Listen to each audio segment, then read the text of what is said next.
R2P என்று சொல்லுவாங்க. நீங்கள் வெப்சைட்டை போய் பார்த்தீங்கன்னா RP2 ரெஸ்பான்சிபிலிட்டி டு ப்ரொடெக்ட். அப்போ இந்த அமைப்புகள் இந்த ரிப்போர்ட்டுகளில் நாங்கள் எங்களோட ரிப்போர்ட்டுகள் பதிவு செய்யணும். முதலாவது எங்களோட தமிழ் அவர் சொன்ன கதைச்சதில் முதலாவது தமிழ் இளமன்றது நாங்கள் ஒரு மெம்பராக நாங்கள் இல்லை. ஒரு ரிசல்யூஷன் செக்யூரிட்டி கவுன்சிலில் பாஸ் பண்ணுறேன்னு சொன்னால் இன்னொரு நாட்டாலேயோ அல்லது இன்னொரு இதால் தான் ஆர்கனைசேஷனால் தான் அதை கொண்டு வரணும். இப்போ நாங்கள் ஊர்வலம் செய்கிறதால இதுகளால் இல்லை, இந்த நாடுகளில் இருக்கிறார்கள், இந்த நாடுகளுக்கு ப்ரெஸ் பண்ணுறதால தான் அந்த நாடுகள் கொண்டு வரும். இப்போ நீங்கள் பார்த்தீங்கன்னா இப்போ ஹியூமன் ரைட்ஸ் கவுன்சில் ரெசல்யூஷன் கூட அமெரிக்கா கொண்டு வந்த ரெசல்யூஷன். இப்போ அது வேறு பர்பஸ் இருக்கலாம். ஆனால் அதே மாதிரி இப்போ பார்த்தீங்கன்னா UK அமெரிக்கா தான் இப்போ லிபியாவுக்கு எதிராகவோ அல்லது சிரியாவுக்கு எதிராக ரெசல்யூஷன் கொண்டு வந்தது.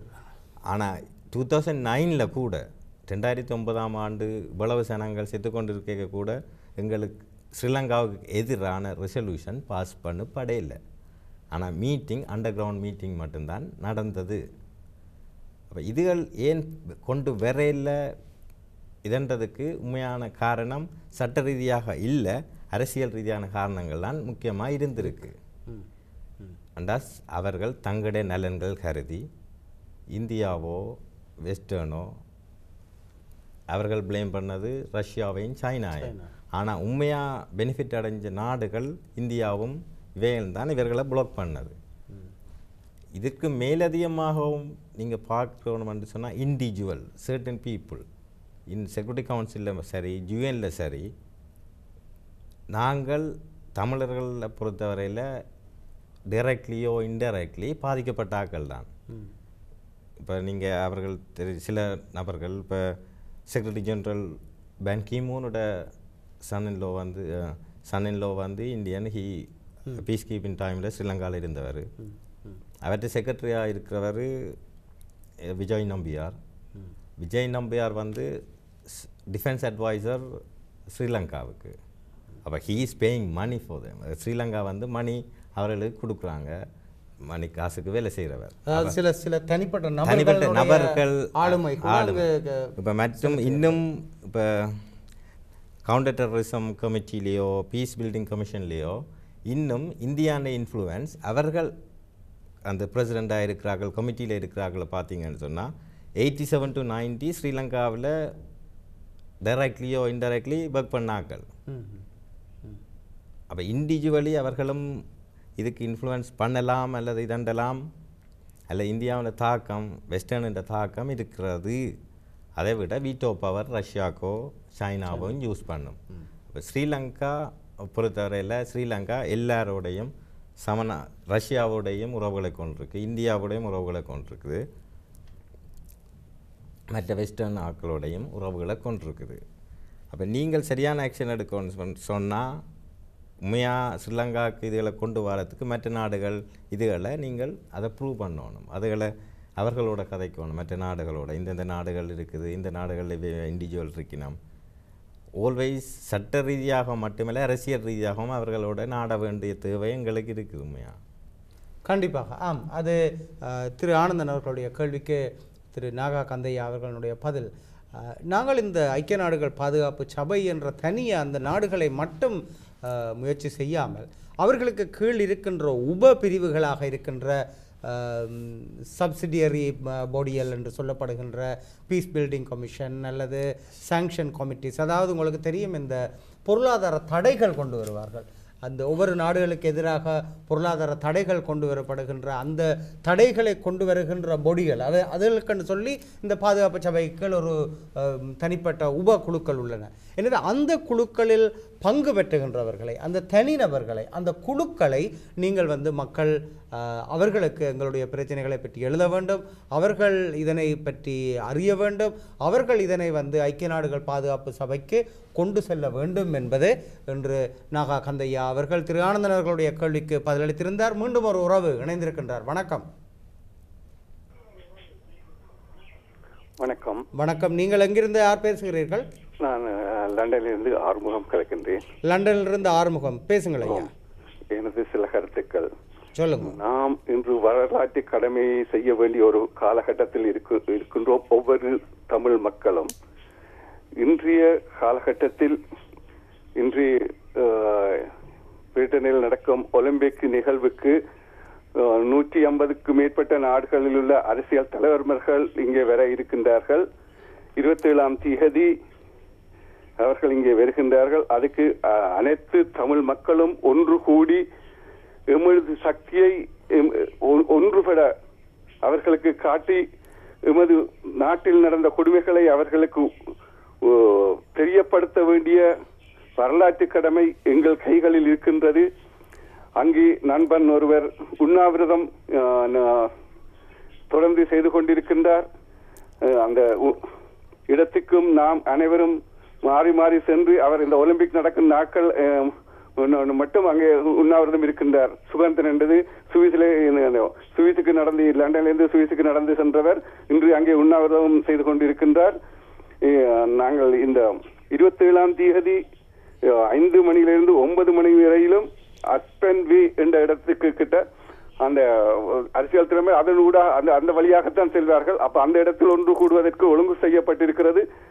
தயவு செய்து நாம் கடந்த காலத்தில் நடந்த கருத்து வேறுபாடுகளை மறந்து யூதர்களுக்கு 1930ஆம் ஆண்டுக்கும் 45ஆம் ஆண்டுகளுக்கும் இடையில் மில்லியன் கணக்கில் அளிக்கப்பட்ட யூதர்கள் 1948ஆம் ஆண்டு இஸ்ரேல் ஒரு நாட்டை உருவாக்குவார்கள் என்று சொன்னால் அவர்கள் அங்கே ஒரு பிடி மண்ணும் இல்லாத நிலையில் பலஸ்தீனம் என்று இருந்த நாட்டை போய் இஸ்ரேலாக மாற்ற முடியும் என்று சொன்னால் நாம் ஏன் எமது நாட்டை மீட்க முடியாது என்று ஒவ்வொரு தமிழ் மகனும் சிந்திக்க வேண்டும். ஈழத் தமிழர் விடுதலைக்காக போராடினார்கள். இன்று உலகத் தமிழர்கள் அனைவரும் அதற்காக உழைத்துக் கொண்டிருக்கின்றார்கள், குரல் கொடுக்கின்றார்கள், எத்தனையோ வகையில் செயல்பட்டுக் கொண்டிருக்கின்றார்கள்.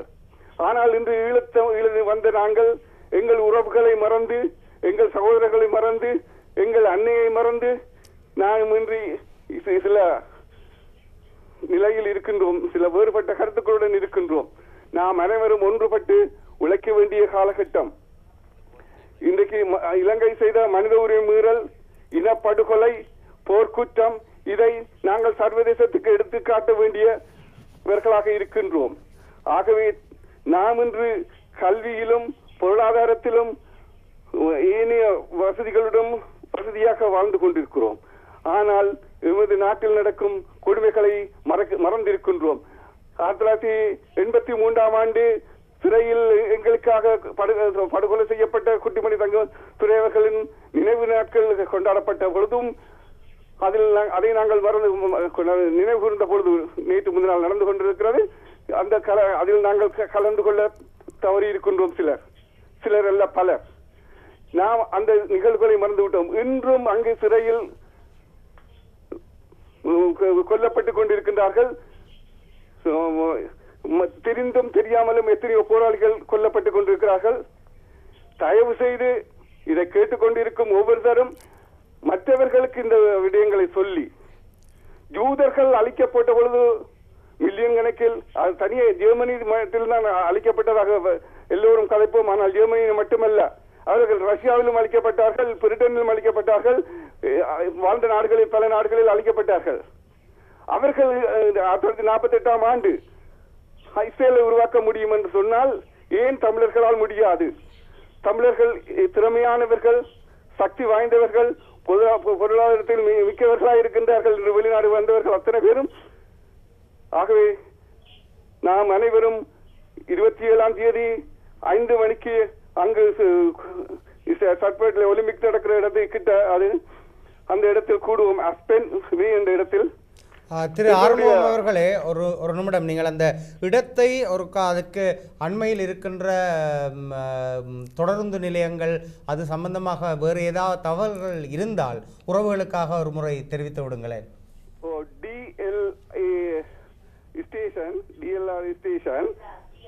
DLR ஸ்டேஷன் பில்லிங்ஸ் கேட் மார்க்கெட்டுக்கு அருகாமையில் E14 5ST என்ற போஸ்ட்கோட்டுக்கு கிட்ட இருக்குது. E14 5ST SST. ஓகே, சரி ஐயா. ஓகே, 27ஆம் தேதி 5 மணியிலிருந்து 9 மணி மட்டும். ஆம், 27ஆம் தேதி 5 மணியிலிருந்து. நன்றி திரு ஆறுமுகம் அவர்களே. லண்டனிலிருந்து சிவந்தன் அவர்களுடைய அந்த உண்ணாநிலை போராட்டத்தை பற்றியும் நாங்கள் நேற்று கூட வெளிச்சத்தில் அதை எடுத்து வந்திருந்தோம். அதை நோக்கி, அதாவது இந்த ஒலிம்பிக் நடக்கின்ற காலத்தில் எங்களுடைய ஒரு பிரச்சார யுக்தியாக திரு சிவந்தன் அவர்கள் உண்ணாநிலை போராட்டத்தை ஆரம்பித்திருக்கின்றார். அதை தொடர்ந்து 27ஆம் தேதி இந்த ஒலிம்பிக் விளையாட்டினை காண்பதற்காக அந்தந்த நாட்டு தலைவர்கள் உட்பட அரசியல் பிரமுகர்கள் அங்கு வருகை தர இருக்கிறார்கள். டிஎல்ஆர் ஸ்டேஷன் என்று சொல்லப்படுகின்ற அந்த இடத்தில் இறங்கி அதற்கு அருகாமையில் உள்ளதாக அவர் குறிப்பிடுகின்றார். 27ஆம் தேதி பின்னேரம் 5 மணிக்கு மக்களை கூடுமாறு அங்கு கேட்டிருக்கின்றார்.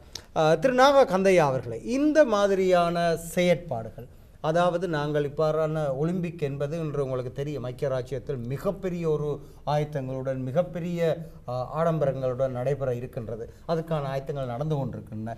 இந்த நேரத்தினை நாங்கள் எங்களுடைய பிரச்சாரத்துக்காக, எங்களுடைய வழிகளை சர்வதேசத்துக்கு சொல்லுவதற்காக பயன்படுத்துவது என்பது எந்தளவிற்கு எங்களுடைய வேலை திட்டங்களை தூக்கி நிறுத்தும் என்று நீங்கள் நினைக்கிறீர்கள்? இது பிரச்சார ரீதியாக அது ஒரு வாய்ப்பாக உங்களுக்கு உருவாக்கலாம், அல்லது வேறு மக்களுக்கு இதை விழிப்புணர்வை ஏற்படுத்தலாமே ஒழிய, நாங்கள் சர்வதேச ரீதியாகவோ அல்லது சட்ட ரீதியாக நாங்கள் நீதிமன்றங்களில் வாதாடுகின்ற பொழுது எங்களுக்கு அகடமிக் ரெக்கார்ட்ஸ், சோர்ஸஸ் ஆஃப் எந்த ரெஃபரன்ஸ்லேருந்து நாங்கள் எடுத்தோம்ன்றது தேவை. இதுக்கு நாங்கள் எங்களோட இளைய சமுதாயம் கன பேர் பல்கலைக்கழகங்களில் இருக்கிறாங்க, கன பேர் பிஹெச்டி செய்கிறாங்க, கேம்பிரிட்ஜில் ஆக்ஸ்ஃபோர்ட்லேயோ பெரிய யூனிவர்சிட்டியில் கூட வேர்ல்டு வைடாக எல்லா இடங்கள்லேயும் இருக்கிறாங்க. இவர்கள் இது சம்பந்தமாக ரிசர்ச் செய்யணும், பிஹெச்டி செய்யணும், இப்போ இதுகளை பற்றி ரிப்போர்ட் பண்ணணும். இந்த கமிட்டியல் இருக்குது, ஐநா சபை இந்த கமிட்டியல். இப்போ எங்களுக்கு ஒரே இருக்கிற ஆவணம் யுனைடெட் நேஷன் அட்வைசரி கமிஷன் என்ற ஒப்பீனியன் பேனல் ரிப்போர்ட்டே தவிர மற்ற ஆவணங்கள், மற்றது சேனல் 4ல் வந்தது, மற்றது சில ஆவணங்கள் தான் எங்கள்கிட்ட என்ஜிஓஸ் சில ஆவணங்கள் தான் எங்களுக்கு சட்ட ரீதியாக கோர்ட்டில் கொண்டு பாவிக்கிறதுக்கு இருக்குது. இப்போ நீங்கள் உங்களுக்கு உதாரணமாக தெரியும், தமிழ் நியூஸ்களில் வர்றதை கொண்டே நீங்கள் இமிக்ரேஷன் கேஸில் கோர்ட்டில் கொண்டே ஆர்கியூ பண்ண இல்லாது. ஏன்னா அது அவங்க சில சோர்ஸஸ் தான் எல்லாருமே எடுப்போம். அப்போ நாங்கள் அகடமிக் ரீதியாக நாங்கள் பிஹெச்டி செய்கிறாக்களை என்கரேஜ் பண்ணோம். இப்போ யங்கர் ஜெனரேஷன், இப்போ அவர்கிட்ட பிள்ளைகள் இப்போ இருக்கிறாக்க பார்க்குறாக்குன்ற பிள்ளைகள் கூட பிஹெச்டி செய்வாங்க, மாஸ்டர் செய்வாங்க. அவங்க இன்டர்நேஷ்னல் லோ சம்பந்தமாகவோ இதுகள் சம்பந்தமாகவோ ரிசர்ச் செய்யணும்.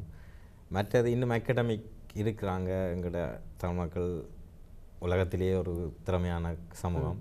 இப்போ இவர்கள் புத்தகங்களாக எழுதலாம். இது நாங்கள் சோர்ஸஸாக நாங்கள் யூஸ் பண்ணலாம். இதை நீங்கள் இன்டர்நேஷ்னல் லோ விதமாக அவர்கள் வேறு ஆராய்ச்சிகள், இந்த கமிட்டிகள் இதுகளில் மெம்பர் ஆகி ஆக்டிவ் ஆகி இதுகளை பற்றி ஆர்டிக்கிள் நியூஸ் பேப்பர்லேயோ அல்லது அகடமிக் சோர்ஸஸ் வெப்சைட்டுகளில் கூட அவைன்ற பிளாக்ஸ்லாம் எழுதலாம். இது ஒரு முக்கியமான அது திரு நாகா கந்தையா அவர்களுடைய கருத்து. அதாவது நாங்கள் 2 துருவங்களாக செயற்பட வேண்டும் என்பதை அவர் குறிப்பிடுகின்றார். ஒன்று, மக்களை நாங்கள் பிரச்சாரங்களுக்காக, மக்களை சர்வதேச சமூகத்தினை எங்களை நோக்கி திரும்பி பார்க்க பண்ணுவதற்காக இந்த மக்கள் எழுச்சி போராட்டங்களையும் மக்கள் எழுச்சி நிகழ்வுகளை நடத்துகின்ற அதே வேளை சட்ட வல்லுநர்கள் அல்லது இளைய சமுதாயத்தினுடைய புத்திஜீவிகள் அவர்களை இவ்வாறான விடயங்களுக்குள் ஈடுபடுத்த வேண்டும் என்ற ஒரு கருத்தினை குறிப்பிட்டிருக்கின்றார். வணக்கம் உறவுகளே, மீண்டும் உங்களை வரவேற்றுக் கொள்கிறோம். நாங்கள் இறுதி பகுதிக்கு வந்துள்ளோம்.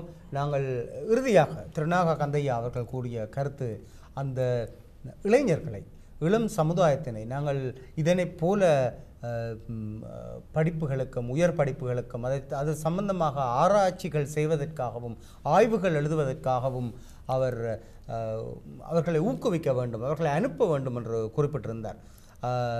அதாவது நாங்கள் புலம்பெயர் சமுதாயம் என்பது இன்று இந்த புலமை பரிசில்கள், அதாவது ஸ்காலர்ஷிப்புகள் என்று சொல்லப்படுவதை உருவாக்கி அந்த ஸ்காலர்ஷிப்புகளை நாங்கள் இவ்வாறான ஆர்வமுள்ள இளைஞர்களுக்கு நாங்கள் வழங்குவோமாக இருந்தால் அவர்கள் கண்டிப்பாக மேன்மேலும் இந்த துறையில் அவர்கள் முன்னேறலாம். இந்த துறையில் மேலதிகமான ஆய்வு செய்து தமிழர்களுக்கு சார்பான அந்த அகடமிக்கல் ரிசர்ச் ஸ்டடீஸ், அதாவது வல்லுநர்களுடைய அந்த ஆய்வு கட்டுரைகளோ ஆய்வு புத்தகங்களோ ஆய்வு அறிக்கைகளோ வெளிவரும் பொழுது அவை இந்த ஐக்கிய நாடுகள் பாதுகாப்பு சபை எடுத்துக்கொள்வதற்கான சான்றுகள், எடுத்துக்கொள்வதற்கான சந்தர்ப்பங்கள் நிறையவே இருக்கின்றன என்று குறிப்பிட்டிருந்தார்.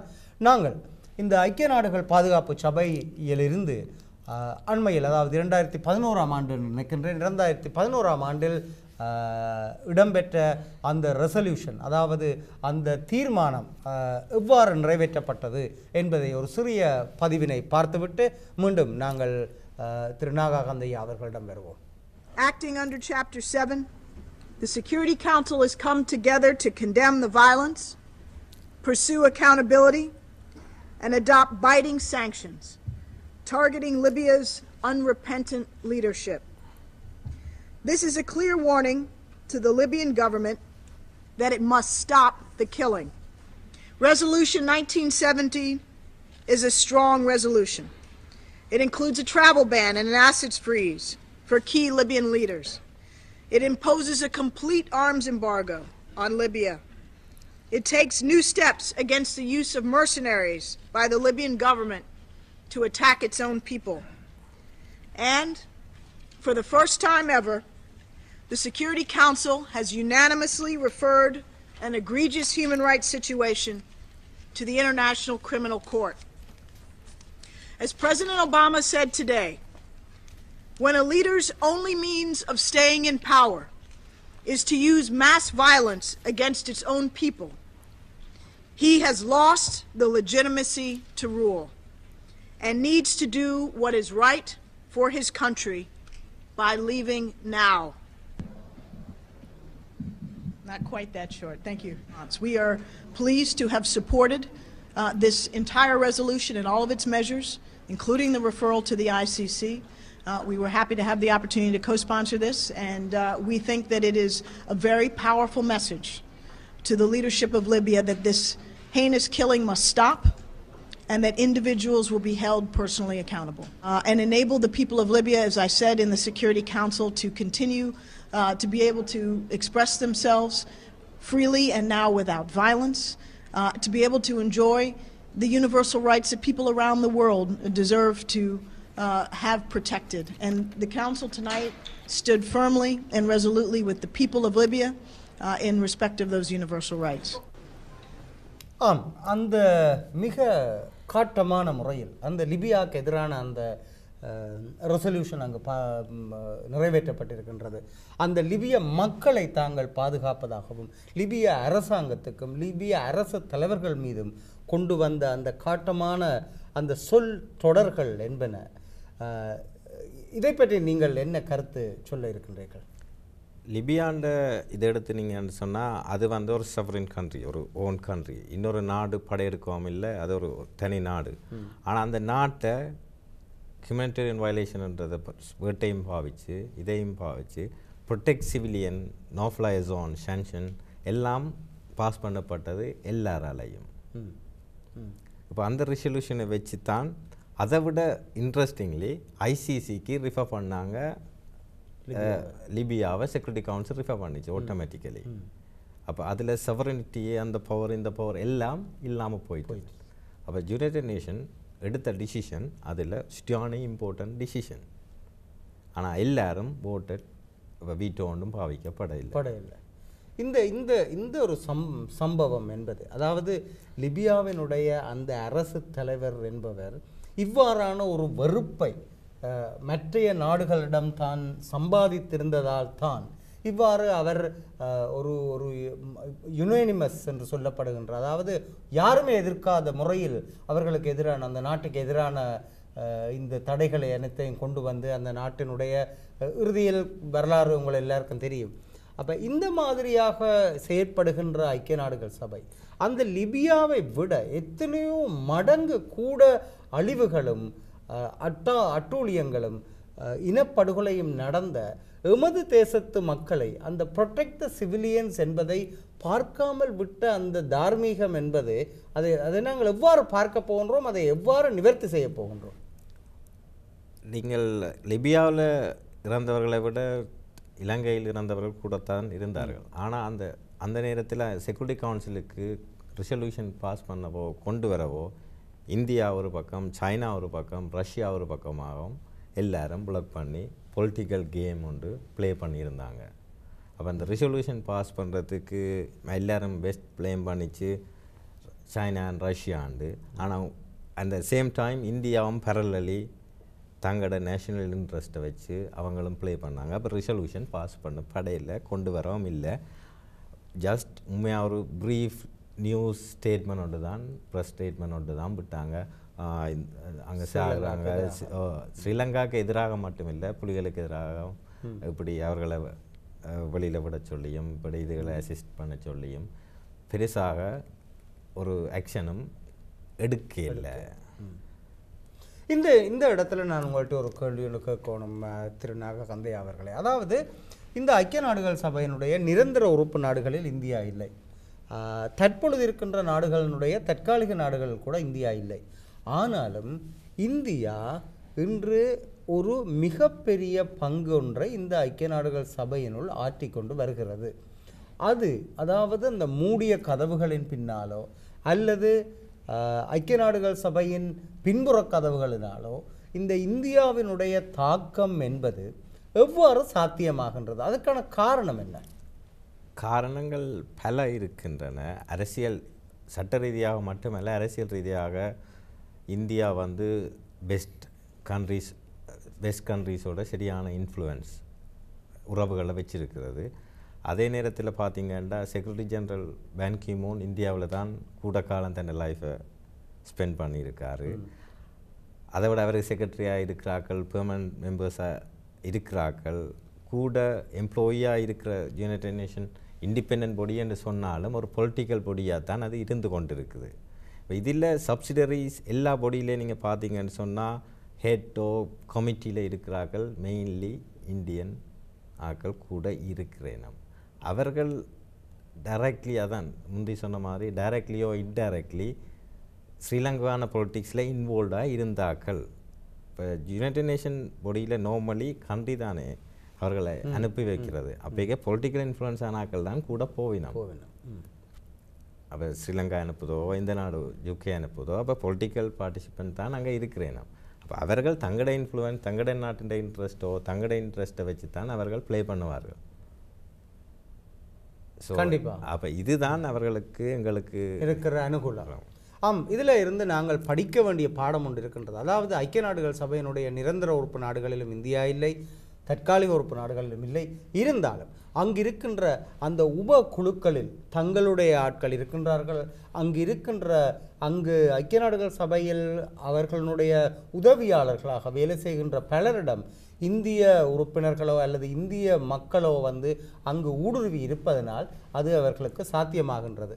இந்த ஊடுருவி என்ற வேர்ட் அல்ல, அவர்கள் பொலிட்டிக்கல் ரீதியாகத்தான் அவர்கள் அப்பாயின்ட் பண்ணப்பட்டார்கள்.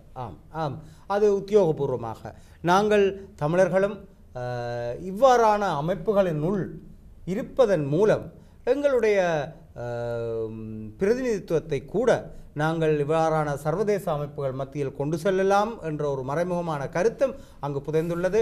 ஒரு உறவு இணைந்திருக்கின்றார். வணக்கம். வணக்கம் உறவே. வணக்கம். வணக்கம். நீங்கள்? நான் ஜெர்மனியிலிருந்து குலநாயகம். உங்கள் இருவருக்கும் வணக்கத்தையும் வாழ்த்துக்களையும் தெரிவித்துக் கொண்டு. வணக்கம் திரு குலநாயகம், சொல்லுங்க. ஐக்கிய நாடுகள் சபை சரி, ஐக்கிய நாடுகள் பாதுகாப்பு சபை சரி, அமெரிக்காவின் செல்வாக்கு அல்லது அமெரிக்கா ஆதரிக்கும் நாடுகளின் செல்வாக்கை நிலைநாட்டுவதற்கு ஆக்கப்பட்ட சபை. முதலில் யுஎன்ஓவை அமெரிக்காவிலிருந்து உலக மத்தியில் ஸ்தாபிக்கப்பட வேண்டும். அடுத்ததாக இலங்கைக்கு வழங்கப்பட்ட சுதந்திரம் பெரும்பான்மை மக்களுக்கு மட்டுமே கிடைத்துள்ளது. இது உள்ளவனிடம் பார்க்க கைப்பற்றியவன் நிலை. சிறுபான்மை மக்களின் பாதுகாப்புக்காக, சிறுபான்மை ஆக்கப்பட்ட தமிழரின் பாதுகாப்புக்காக சோல்பரி கான்ஸ்டிடியூஷன் அடக்கப்பட்ட செக்ஷன் 29 விலக்கப்பட்ட படியால் இன்று ஈழத்தமிழர் உலக நாடுகளில் அகதிகளாக வாழ வேண்டிய துர்ப்பாக்கிய நிலை ஏற்பட்டுள்ளது.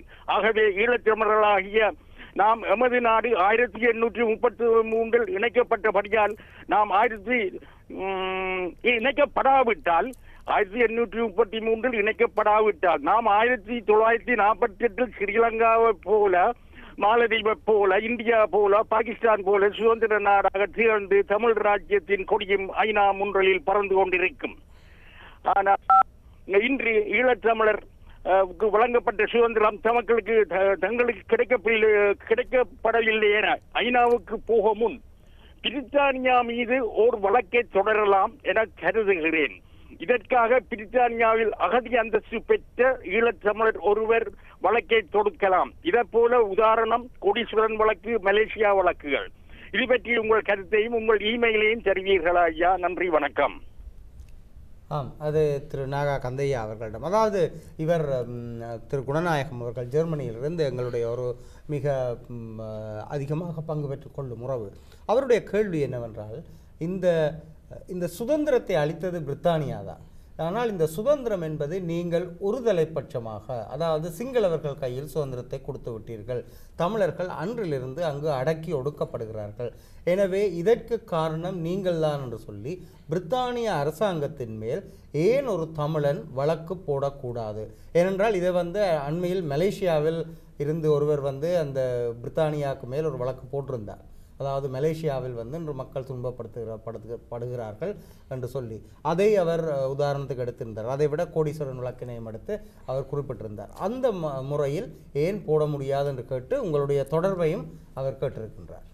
இப்பொழுது நீங்கள் பார்த்தீங்கன்னு சொன்னால் யுஎன் எப்பையும் பொலிட்டிக்கல் ரீதியாக தான் செயற்பட்டு கொண்டிருக்கிறது. இப்போ அவர் சொன்ன மாதிரி அமெரிக்கா இன்ஃப்ளூயன்ஸ் தான் கூட பாவிக்குது. அதான் மேஜர் பவர் அமெரிக்காவோ ரஷ்யாவோன்ற பவர் தான் எப்பையும் கூட இன்ஃப்ளூயன்ஸ், ஏனென்றால் அவைன்ற பவர் தான் கூட இருக்குது. இப்போ நீங்கள் என்ன செக்யூரிட்டி கவுன்சிலையோ அல்லது யுஎன்ல ரெசல்யூஷன் கொண்டு வந்தாலும் 2 நாடுகள சப்போர்ட்டுகள் இல்லாமல் கொண்டு வர்றது சரியான கஷ்டம், இல்லை இயலாதுன்றது தான் சொல்லணும். இப்போ இவர்கள் தங்களுக்கு பொருளாதார ரீதியான பெனிஃபிட்டை பார்ப்பார்கள் ஒழிய ஒரு பேப்பர் ரீதியாக ஒரு ரிட்டனில் தான் சொல்லிலும் மக்களை பாதுகாக்கலாம், சிவிலியன் ப்ரொடெக்ஷன். ஆனால் உண்மையாக அவர்களுடைய இன்டர்னலி அவர்கள் இன்டைரக்ட்லியோ அவர்கள் செய்கிற என்னன்னு சொன்னால் தங்களோட நலன்களைத்தான் எப்பையும் எதிர்பார்த்து கொண்டு இருப்பாங்க. இப்போ இவர் சொன்ன மாதிரி 1948 இண்டிபெண்டன்ட் அந்த டைமில் கூட இப்போ அந்த டைமில் யுஎன் செக்யூரிட்டி கவுன்சில் உருவாக்கப்பட்டுட்டு அந்த நேரத்தில், ஆனால் ரெசல்யூஷன் அப்போ பாஸ் பண்ணப்படையில் அந்த டைம்களில். ஆனால் அந்த நேரத்தில் யுஎன்னுக்கான உண்மையான பெரிய பிரச்சனை இண்டிபெண்டன்ட், செல்ஃப் டிட்டர்மினேஷன், கொலனீசத்தில் டீகொலனைஸ் பண்ணுறது. அப்போ இதுகளை பற்றி தான் அவங்க பார்த்து கொண்டு இருந்தவங்க. அப்போ அந்த நேரத்தில் பல நாடுகள் கொலனீஸாக பிரிட்டிஷ் கொலனியாவோ ஃப்ரெஞ்ச் கொலனியாவோ இருந்து கொண்டிருந்தவை. அந்த நேரத்தில் இப்போ இதுகளில் இருந்து விடுபடுறதுக்கானது தான் செய்து கொண்டிருந்தது.